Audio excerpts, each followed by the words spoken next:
Alright, so season 5 of the final episodes of Stranger Things are almost here. So what's left? Well, the Duffer Brothers aren't finished yet because Netflix has recently uploaded the official announcement for the new Stranger Things animated series, The Stranger Things Tales of 85.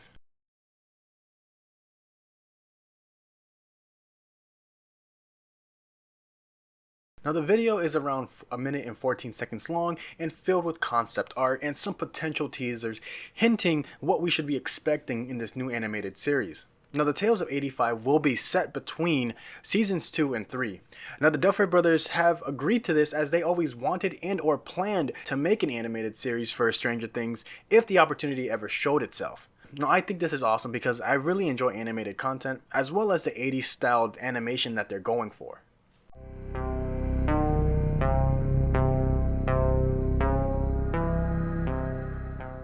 Now we're given some decent amount of concept art, with the first one being a concept of the team as a simple sketch in different poses, as well as we get our only concept of Harper, as I think the animated series will possibly be more centered around the kids, even though it's already centered around the kids in the live action, if you want to call it. There, obviously the adults get some shine as well.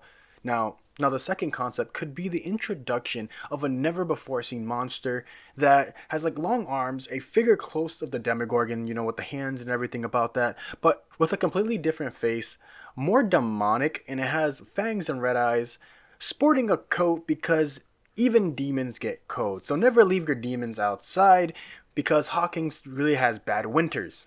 Okay, so the next one shows our team trying to make it over the gap, and with Dustin being the unlucky bridge, with some of these sketches leading me to believe that maybe some of these could be the imaginations of the kids going wild, but who knows.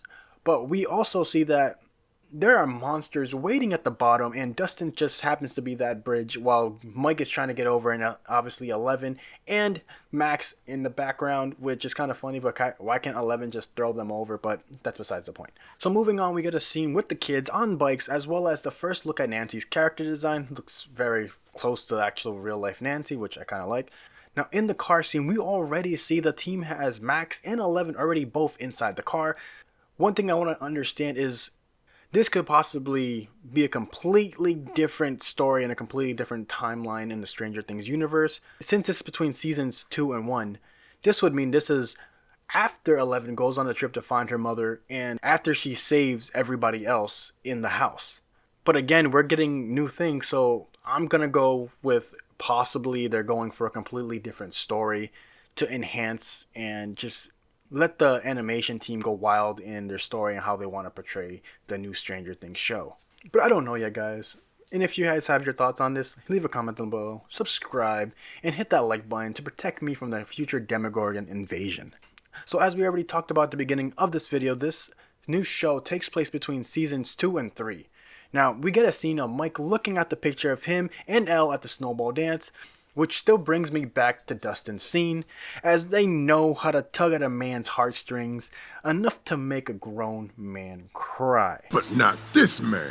But as we continue on from this scene, we get Will gearing up for another Hawkins adventure.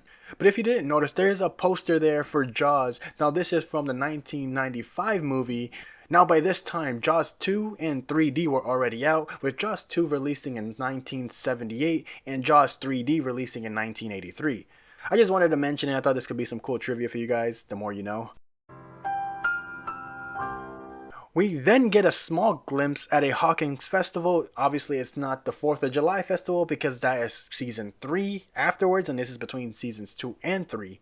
Now the ending scenes are with the team sneaking into an abandoned building. Again, it could be a facility, with Max and 11 being present in this scene, leading me to believe that the story might be slightly different than its live action counterpart, or maybe it's a facility where 11 was once being held, as the last scene shows her looking at something through a glass, but we don't know exactly what it is yet. But her face is showing me that she could be, you know, remembering something from her time in this place. Alright, so with new creatures, new possible storylines, in the gang getting back together in an 80s style animation, and now I can genuinely say I'm actually excited to see what's going to come next. And if you aren't excited, be prepared for when the Demogorgon comes and gets you.